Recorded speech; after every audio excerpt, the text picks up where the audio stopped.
What's up, y'all? Welcome to the Amateurs Podcast, our first episode. This is a hoops podcast covering all levels of basketball, but with a specific focus on college. We're in the era of NIL, hence the name. We all know players are now officially getting paid, and in some cases a significant amount of money, so it's really not fair to call college athletes, and even some high school athletes, truly amateurs. But that's the concept.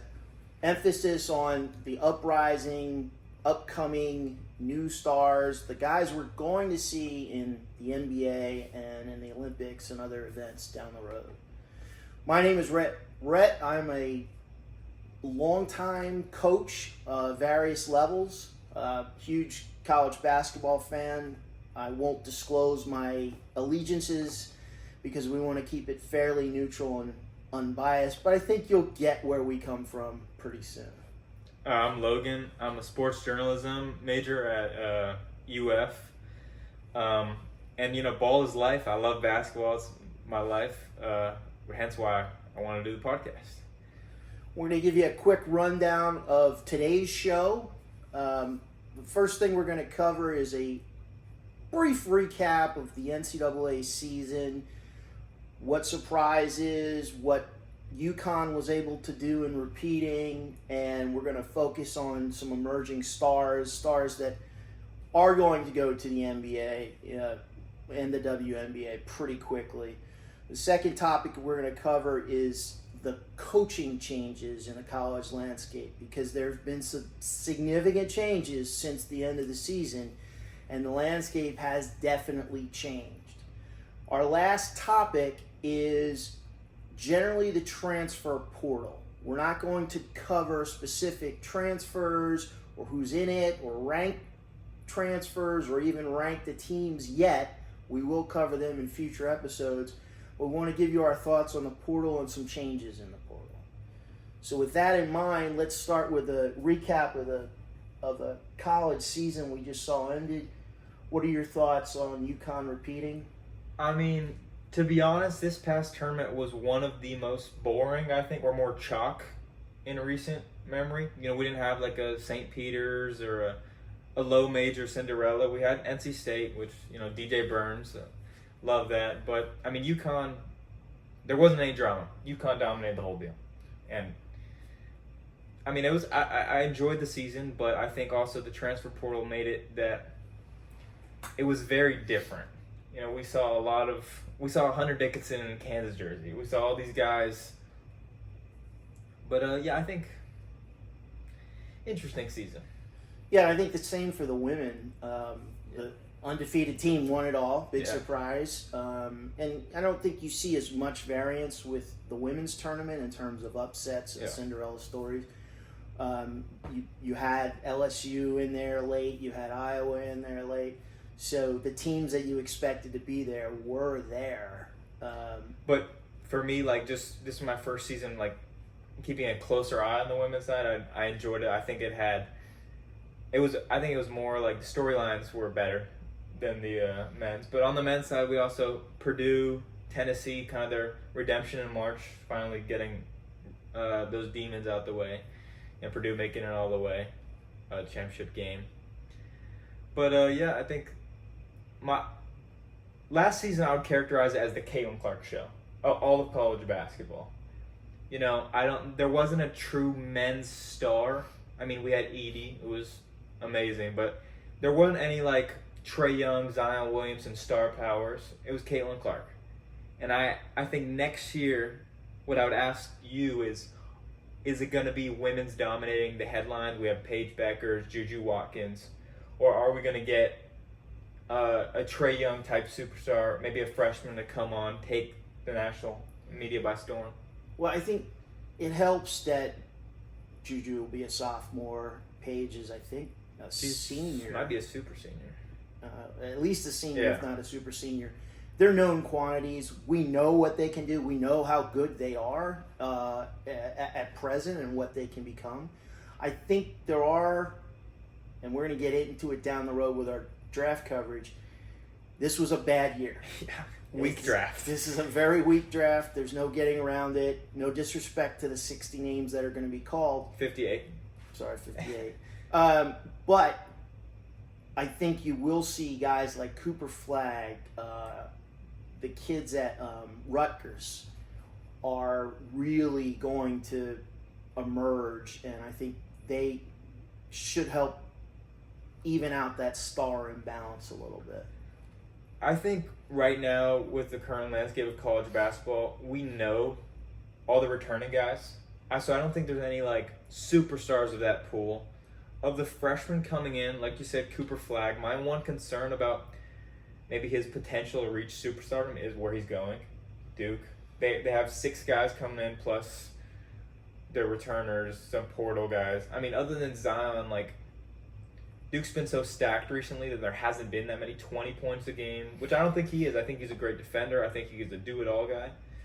But, I mean, there is a lot of hype coming. And I would say at Rutgers, specifically Ace Bailey, I mean, he makes, like, highlight plays, and he's going to be the guy from day one. But I still think probably we're going to see some Paige Becker. She's had the hype since high school, and I think this is the year where maybe she averages 30. I mean, they're losing a lot. Her teammate Edwards and Mule just got drafted. And Juju Watkins, we know she's going to average 30. So I think the women's are going to dominate it for another year in terms of national media with the stars. Yeah, and it was interesting. Iowa added the 3rd leading scorer from this past season, Lucy Olson from Villanova. So she's going to slide in Caitlin Clark's role, and we'll see if she's got the goods to maybe replicate a little of what Caitlin Clark did. I know we watched a few Caitlin Clark games together, and we were shocked. It's ridiculous. It's Trae Young. It really is. Her shooting ability is unbelievable. I really think she would give Steph Curry a run for his money just on shot. I was a little surprised, and her passing is obviously very good as well. I was a little surprised her handle isn't as tight as I thought it would be, given how much she attacks the basket, how much she has the ball in her hands. We'll see if that holds her back a little at the WNBA. But it is interesting to note she is one of the few athletes that is going to get paid way more from off-court ventures than on-court ventures. A $28 million Nike contract, and then she's only getting like 80, $78,000 from the WNBA. I'm not here to argue whether that's right or wrong. I don't follow the WNBA's that closely, so I can't tell you if they're losing money or if it's still heavily subsidized by the NBA. I think the Caitlin Clark phenomenon with attendance, and also Angel Reese and some of the other stars that are coming out this year, I think it will help boost their... For sure. I mean, I know I'm tuning in to WNBA games this year. And please excuse our cat in the background. That's our co-host. That's our co-host. I wanted to ask, what did you think from the men's side were some of the teams that had the biggest disappointments? All right, we're back from our little pest removal. It's the first episode, some technical difficulties. But so biggest disappointments, I got 2 that come to mind. I got Kentucky and I got Michigan, but vastly different ends of the spectrum in terms of how disappointing they were. Kentucky, I think towards the end of the season, a lot of people had them going way deeper, not getting upset by our boy Jack Golke in Oakland. I mean, they had the talent, and they fell short. I thought from the jump, like, relying on that much freshman wasn't going to bode well for them when it came playoff time. And we saw that, and that actually resulted in a major change for Kentucky, which we'll hit on later. And then Michigan, I mean, it's a storied brand. They're usually pretty good. And this year they were just awful. And they had the whole Doug McDaniel thing where he was, like, suspended or... A double secret suspension. It's weird. And they won 8 games. And that also led to a big change that we'll hit on later. But those are my 2, right off the top of my head, disappointments. Yeah, we'll touch on Kentucky a little more in detail. Michigan, I just didn't think they had the talent. I big fan of Doug McDaniel. I think Terrace Reed is a serviceable big, but I just didn't think they had the talent. And to not recruit and attract the transfer talent at Michigan is a shock. I have 3 disappointments ranging from mild to severe. The mild disappointment was USC, Southern Cal. I think when you add a guy like Isaiah Collier, the hype of Bronny James, and then returning talent in Boogie Ellis and Kobe Johnson, I thought that was a team that was going to do some damage, and for a variety of reasons. Bronny's health, and Isaiah Collier missed a bunch of time and wasn't quite as advertised. Mild disappointment, and then you take a Final Four team in Miami that returned 4 of its top 6 players, and you think, wow, this should at least be a tournament team. And what we saw was, I think, losing all of their other players because they only had 4 of their top 6 return. Matthew Cleveland probably didn't quite fill Jordan Miller's shoes, and Zay Wong, they couldn't replace him at all. I think that was a disappointment, and I was really surprised at how poorly they defended down the stretch to not even be an NIT level. I mean, they just collapsed. I think they lost 11, 12 straight games. And they were at highs, I think, 8, and then Kentucky, whooped up on that Rupp, and that was kind of like, that was the downhill. Yeah. And I think another Final Four team from last year, FAU, they made the tournament, but they returned everyone except for Michael Forrest, who was like their 8th guy.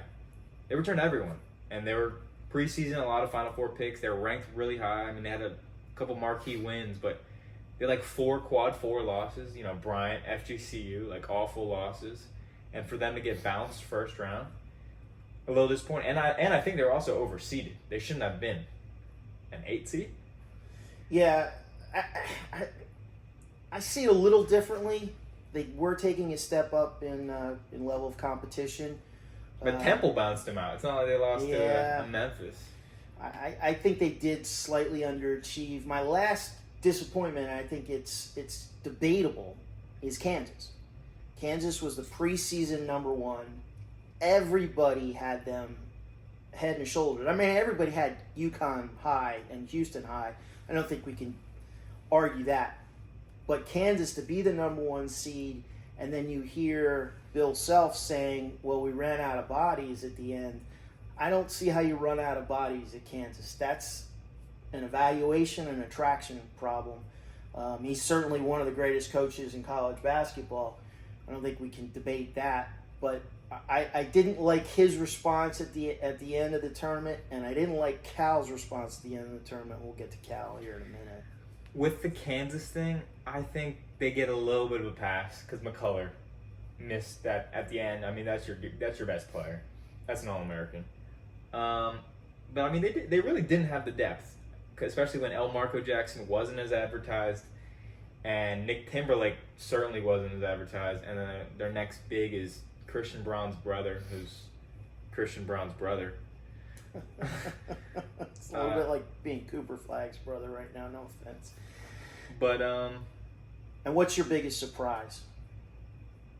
I mean, NC State.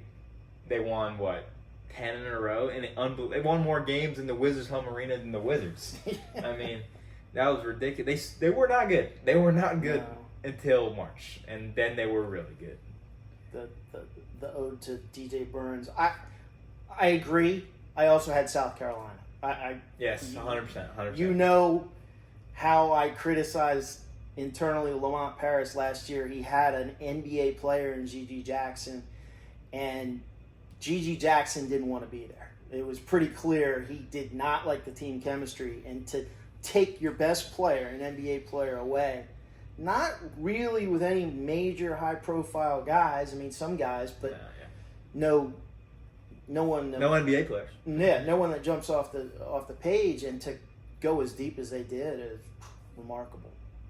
Truly remarkable. Well, their first round exits, but I mean, success. I agree. SEC I mean, they were success. picked, I think, second to last in the SEC and finished around top 4.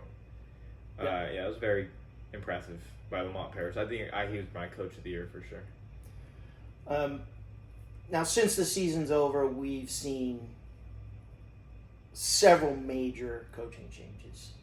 I think, as John Rothstein calls it, it's a carousel or a coaching cycle.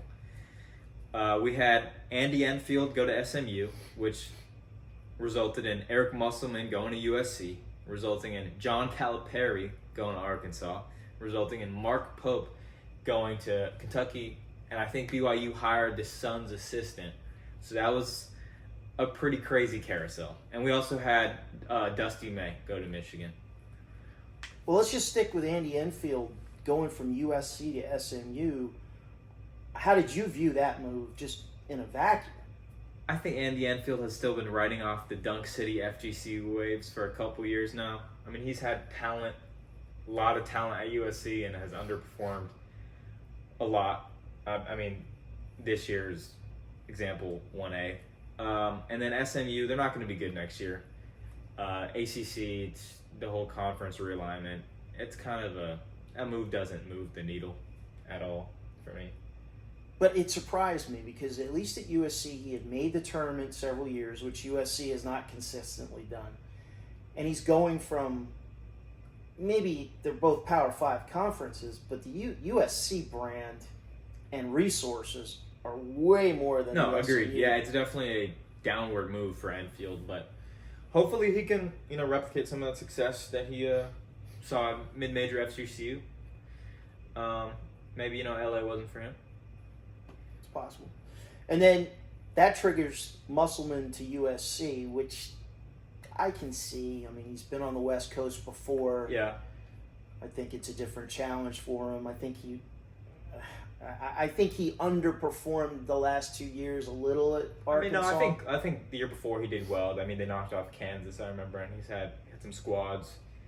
I think this year he the team, there was a lot of issues there. They're a disappointment. They had some talent. Yeah. I think I saw someone describe Eric Musselman as a mercenary, which it kind of explains this move. Arkansas is a great spot, but move on to USC. His portal class is he has 10 guys coming in. He's a great recruiter. So I think he'll have USC doing pretty well in their first year in the Big Ten.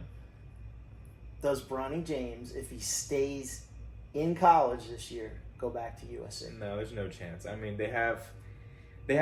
I think Musselman this year has just been bringing in veteran dudes that are high scorers, and I think Bronny should, if he returns to college, go change the scenery. Where would you go? I've been saying Duquesne kind of as a joke, kind of because the Drew Joyce connection, but I don't really know where he could go. Yeah. I don't know where he slots in, especially if he wants to go to the NBA, where he could be a focal player. I think if, he's getting the guarantee, he should just stick it out in the draft. And we'll have to see that when we get closer in our NBA draft coverage. Yeah. I understood the Musselman. I think it's USC has infinitely more resources than Arkansas, even though maybe I'm wrong on that. Tyson Foods. Because the shocker was John Calipari taking, I don't know if I think any move away from Kentucky other than to Duke, UNC, maybe one other school, old school UCLA, is a lateral move. Or at downward, best. yeah. Downward move. He's taking a slight pay cut, but he's not taking a pay cut in the NIL money. Apparently, according to some reports, the budget could be as much as $5 million. Just for NIL. Just for NIL. Well, they're funded by the Tyson Foods chicken. So, as long as people keep buying the chicken, they're going to have that bread.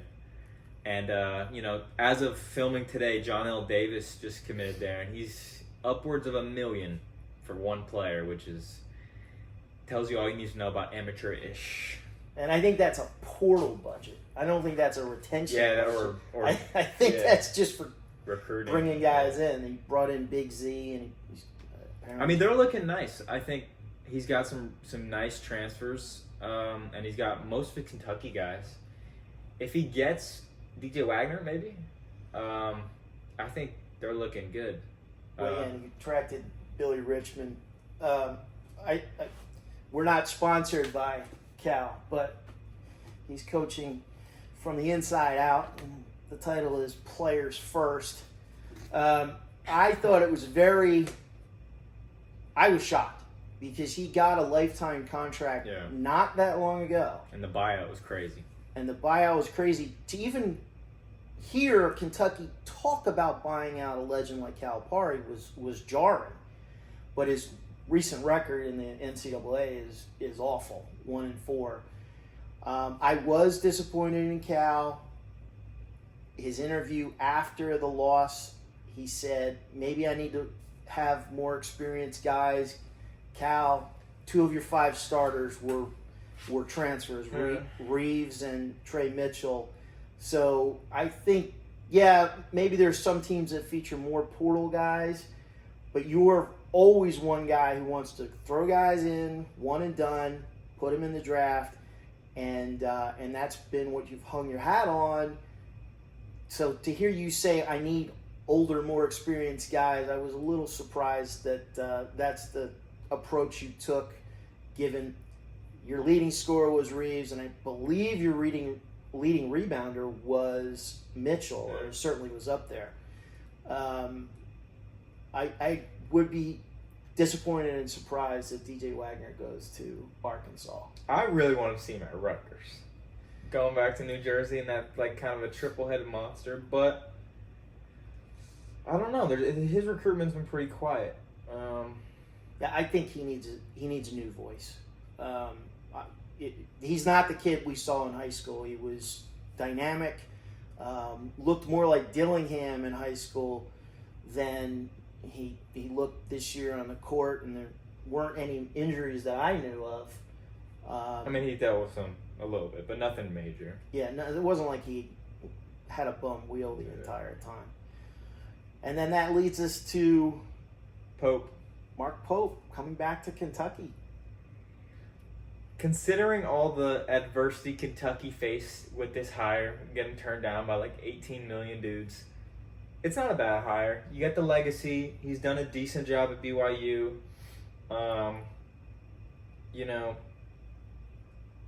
I think it's a decent hire.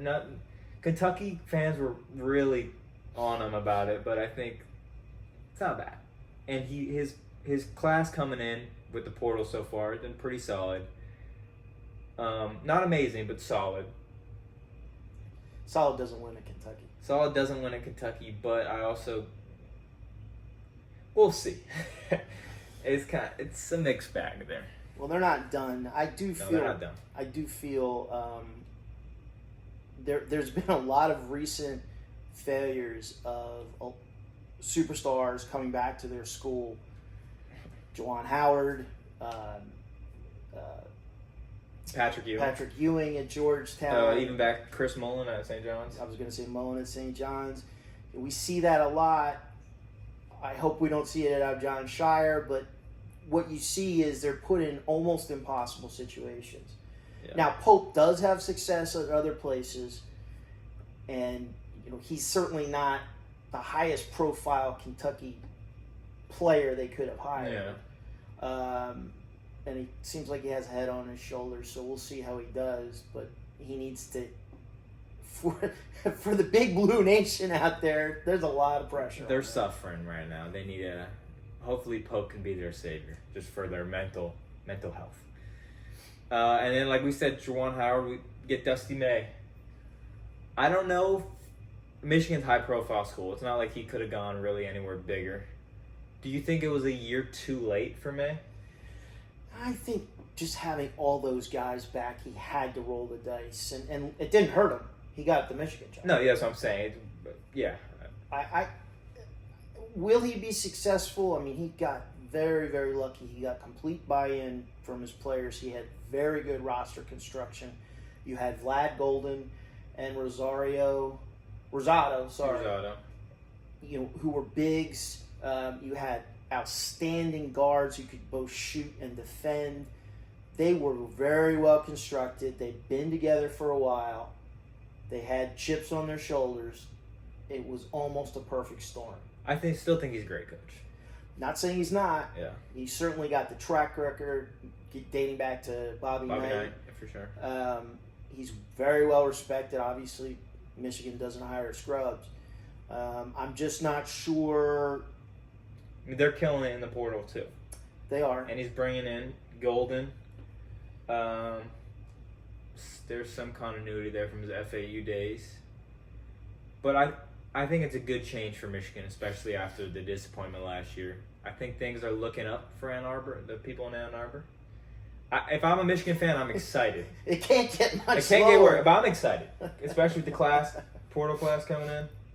Yeah, I mean, you know my feelings. I thought Juwan Howard, who is a Michigan legend, an NBA legend, I thought his stay was underwhelming, especially with some of the recruits he had. Yeah, a lot of talent there. So, yeah, it's a little surprising, but it's also surprising it took Ward Manuel, the AD, this long to fire him.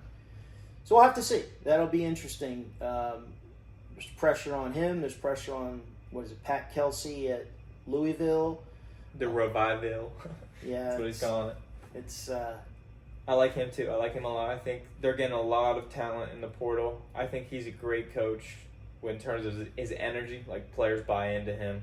I think Louisville, like, the fan base is going to love him. The success, I mean, I think they got a pretty good roster. Experienced dudes coming in. He knows what he's doing. I think they'll be in the upper half of the ACC, I think. All right. Especially with this new giant ACC.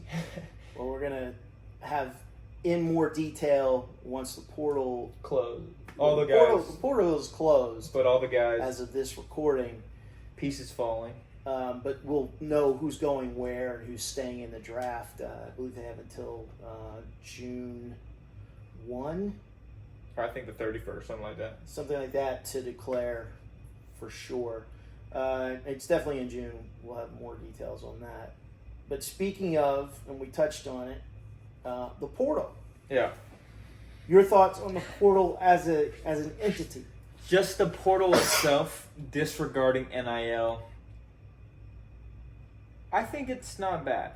I mean, like, putting your name out there and getting recruited rather than just transferring. However, they got to take away the COVID play right away. I think if you're going to stick with the current NIL, there's got to be some balance. And I know there's, like, NCAA court cases or whatever. But right now, I mean, we had, like, 2,000 people in the portal, and they're all going to play right away. I don't see how that's good for the game. It's kind of like free agency right now. You got players going to their fourth schools, and it kind of just messes up everyone in the ladder, going down to the high school kids we're seeing. And it's going to destroy colleges soon, programs. Yeah, you would expect the old head here to hate it. I don't hate it, but it's different than free agency because remember, free agency, you're under contract for a certain number of years, and unless you have leverage, you're stuck with that contract. 1-year deal. Here, these are all 1-year deals, if that. Rentals. They might be 6-month deals. Yeah. The NCAA has recently passed, I'm not sure if it's gotten final approval, but it's on track to get final approval, the new transfer regulation, which says you can have unlimited transfers during your college career, as long as certain conditions are met, like you're academically eligible. Yeah. But this brings up the question of what's going to happen to the portal. You cannot play for 2 schools in 1 year. So you can't go start the season at Michigan, play some games, and then go to Ohio State. You can't do that. You can transfer to Ohio State, practice with the team, but you cannot play for that team. So the question becomes, will there be portal? And one of my issues with the portal this year was the timing of it. Awful. It was horrible. I mean, opening it during the NCAA tournament is ridiculous. And also, even though it opened so early, there was still tampering. Like, the NCAA needs to crack down on something. They need to open the portal after March Madness. Just, like, give the fans a break. besides all the other issues, just give the fans a break. We want to focus on the games. I don't want to have to worry about such and such transferring. And going back to what I said earlier about the programs are going to start dying off. I think first we'll see it in football because bigger rosters, more money, upkeep, the low majors. And we'll soon see it in basketball. And once it gets to the Division I level, I think that'll mark. We're going to go into the super conference. We're already seeing it. Because these low major schools, they're not having, they're just stepping stones. If you average 10 points a game at a colonial team, you're going to move your way up. And there's no roster continuity there. Everyone's trying to level up. Which, I get it for the players' sake. Your whole life you wanted to play on the big stage, and you have the opportunity to, even if you're under-recruited in high school. But, I also think that's what's contributing to this year, the lack of Cinderella teams. We still had the base of players that would be mid-major stars, but they were just playing on the Power 5 teams. We had Dalton Connect from Northern Colorado, Mark Sears from Ohio. The biggest stars in the game, DJ Burns, Winthrop. They all just level up, which I think the talent gap is going to grow. Yeah, I think three things in your take there. One, I couldn't agree more. The portal timing was horrible. I don't think you can have it. To the extent there's going to be a portal, and let's touch on that later, I don't think you can have it during the NCAA tournament because, frankly, kids' minds tend to diverge. You also heard Bill Self say, I have to now worry about making portal calls during the tournament. Well, Bill Self said he was looking forward. He was a month. He said something around he was looking forward to next season already, with a month left. Right, which does his kids no service and now. You had guys who would get eliminated and 2 days later are in the portal, and you're wondering, how did that affect your play? Yeah, I think it's a mistake, and also the NFL has done an outstanding job of continuing to have the spotlight on it throughout the year with the draft, with the camps, the NBA, with the summer league and the draft. Why the NCAA didn't say, hey, let's move it till April 15 to May 15. You've got a month to make a decision. This will encourage you to get through that school year at your school, complete your academics. So I forget that. And then you decide. And I think where we have a disagreement, I think football is headed to super conferences. I think there's going to be 60 teams, and whether you have relegation promotion, which I've heard and is interesting, or 10 kind of floating teams, I think that's going to happen. I don't see that in basketball only because you have some teams like the Villanovas, Gonzagas of the world, Georgetowns of the world, which UConn even, which have football to an extent, but they're not football powerhouses. Yeah. The St. Mary's, and some of these schools have a really strong NIL budget. Villanova's raising a lot of money, although we haven't seen it spent. I'm sure Gonzaga has a huge budget. Yeah, they probably got a nice budget. So I don't know if we'll see the same restructuring in college basketball. And then the death of the Cinderella, I think you'll still see some teams. Dayton was darn close. Yes, they didn't have the run. I don't think they were. But they had the pieces in place. They have an NBA player, and then they had guys around him who filled very, very good roles. But about that, they're losing Brea and Santos, homes to the league. And Dayton's a high mid-major. They're not a low major. And all those guys are gone. It's a stepping stone. Kobe Brea is his top four is blue blood. Yeah, but I think we will also see some D2 guys that we don't know about. Yeah, we saw D2. Very little, where we are. Nova Southeastern 2 years ago was the Division II champion, and it's effectively their top stars transferred out. Jonathan Pierre went to Memphis. He was a role player.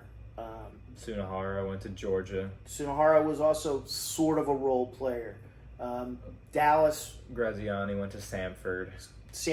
So they didn't excel, but I could see an environment where the top D2 players then, rather than going to a Power 5, they go to a Sanford, and Sanford gets good. Yeah. With that, I mean, we saw Creighton, I think a couple years back, had the D2 National Player of the Year, and he was pretty good.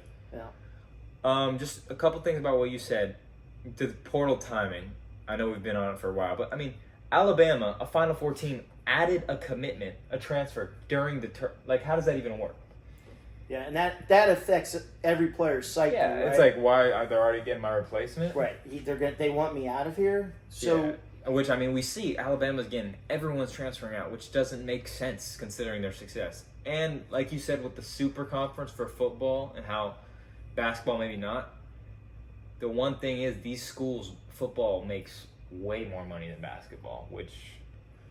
It's true. Like, if I'm the University of Alabama, I care a lot more about my football program than my basketball program. And I would probably make a move that's beneficial to my football program and probably not beneficial to my basketball program. Yeah, but I don't think they'll have...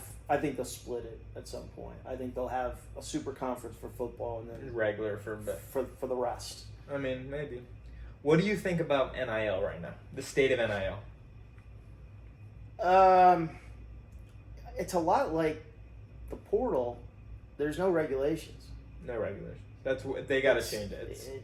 It's complete chaos, and I don't. Here's what I don't know. I don't know if you're getting paid, say, $500,000. You're at Michigan. You decide to leave before the end of the year. What happens to the money you've been paid? Like you didn't play a full year there. I think that's a problem. And also, before we leave the portal entirely, I want to touch on two things. One, you see in college football. Remember this year, Florida State didn't make the playoff. But they did make a high-profile bowl game, and some 20 to 25 kids, something like that, sat out that game because of draft concerns and injuries. Well, what if that happens in the tournament? Hey, I'm going to go to my next school, and I'm promised $1 million. I'm not playing in the NCAA tournament because I don't want to affect my stock or get hurt. I think that could happen. I don't know if I see that happening. If it does... it's gonna be a day of reckoning for college basketball fans. Like, I'm gonna be very upset if I ever see that happen. With the NIL, I think the NCAA was dumb to put it into place before. Wait, the NCAA dumb? What? Hot take. Before getting regulations. We're getting picked up by Spotify any second now. These takes are flaming hot. I mean, you can't. Like, there's zero regulations involved, and. I mean, it's like, it's ridiculous. I'm not a fan of NIL. I think the athletes should get paid. But it's not NIL. It's not you.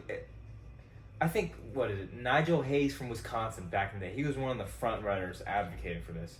And it was like, okay, if they're selling my jersey in the bookstore, if I'm putting butts in seats, I should get a portion of that. But it's not that. I'm getting a Porsche dealership sponsorship. Because, there's some collective in the university. I'm not getting paid, like, it's not like, I'm just getting, they're selling my jersey, I'm getting the profits from that. My autographs, I'm getting the profits for that. It's like, no, I'm driving a Hellcat because I got the Dodge dealership. I got my Buffalo Wild Wings sponsorship. I got my, Hey Dude sponsorship. And, I mean, we're even seeing it at the high school level. We have high school athletes signing with shoe brands, which, how does that affect your recruitment, first of all? Like Darren Peterson, he's one of the top guys, I think, in 2025. He signed with Adidas. Is he only allowed to commit to Adidas schools?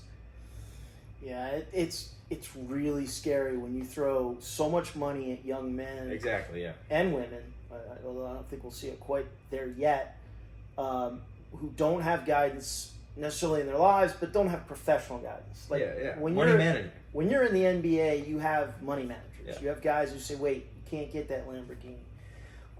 Put this away for savings. Right. Yeah. Really, the last word on the portal. Because of the change in the NCAA regulation, which should get passed for sure. I don't know if there's going to be a portal because you can transfer at any time. So I don't know if the NCAA can even have a portal because it can't stop you from transferring an unlimited amount of times. I think this may very well be the last year for the portal. And one of the reasons the NCAA did this is they're facing an antitrust case, I believe brought by Eddie House, former Arizona Jalen's dad, from Arizona State standout, where they're seeking some $4 billion in back payments to athletes.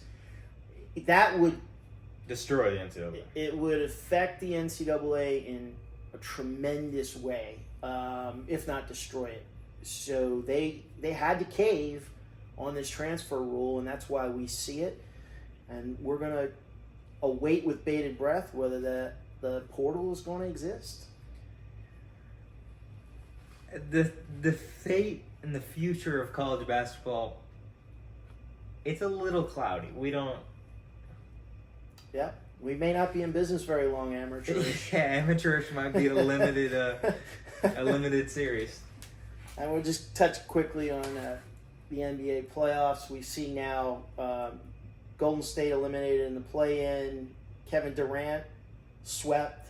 Bron gentleman's sweep. Giannis last night staved off elimination, but that team could be out. But I mean, with the first three guys, it's the end of an era. The era I grew up on. But I mean, it's nothing to be. I mean, I'm a little bittersweet because those are my guys, like, you know, all the stars. But I mean, I'm excited. Anthony Edwards is awesome. Luke is awesome. Shea's awesome. Yeah, I mean, the NBA is looking nice. Wemby, college basketball might be a little cloudy, but the NBA is better than ever in terms of stardom. Yeah, and I think it's not like when Jordan was done, there's a dip for a few years. Yeah, we had Allen Iverson and those guys. But it really took the NBA a while to find who was the next face of the NBA. I think now we've got several choices. Yeah, and they're all good choices. I mean, you've got on the older end Tatum, you've got Ant Edwards, Wemby. You've got a plethora of really good choices. It's my goat. So. All right, folks, that's going to wrap our first ever podcast. The pilot episode. Save it for posterity. We were not sponsored by John Calipari, but shout out, get his book, learn from him. He's making $8 million a year, and I'm not. Yeah. Thanks, folks. Catch you on the next week episode.